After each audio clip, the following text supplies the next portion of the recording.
On this Wednesday, the 4th of March, we're very grateful you can join us tonight and each night here on EWTN News Nightly. I'm Brian Patrick.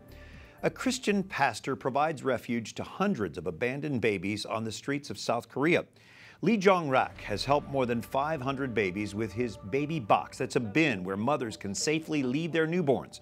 Hundreds of babies are abandoned in South Korea because of stigmas surrounding single motherhood and children with disabilities. Filmmaker Brian Ivy captured Pastor Lee's work in his documentary called The Dropbox. It's in theaters today and tomorrow. Catherine Szeltner spoke with Ivy earlier today. Brian, you traveled all the way to Korea to film Pastor Lee and his ministry. What motivated you to make this film?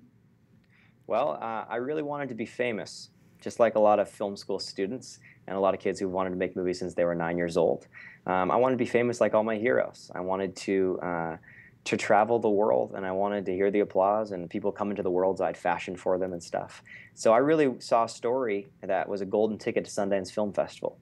But obviously that motivation got turned upside down, inside out when I actually got to Korea. So what kind of personal impact did making the film have on you from behind the camera lens? Well, the personal impact on me, honestly, to make a long story short, is I became a Christian while making this film. I actually came to the realization that I needed to be saved. The worst mistake I ever made, I told a little kid once when he asked, I said, the worst mistake I ever made was thinking I was too good to need God's forgiveness. And I don't think that anymore. Brian, this movie is about abandoned babies. If families can't adopt them, what can they do? Well, families can wrap around those families. People can wrap around those families. If you can cook, if you can clean, if you can babysit, that's important. If you can open up a spare room for a mother in crisis and embrace her difficulty, that's what we're calling people to do in their own neighborhoods.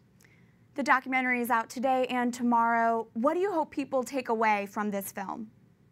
Well, what I hope they see beyond the earthly picture of this man in Korea doing this rescuing children is I hope they see God in us. I hope they see the Dropbox is the place we find ourselves, bound up in the dark, helpless, needing to be saved, pulled out of this darkness by a father into the light, into a home forever. Brian Ivy, thank you for taking the time to speak with us today, all the way from Los Angeles. Thank you. Nope. Hey, it's my honor. Thank you.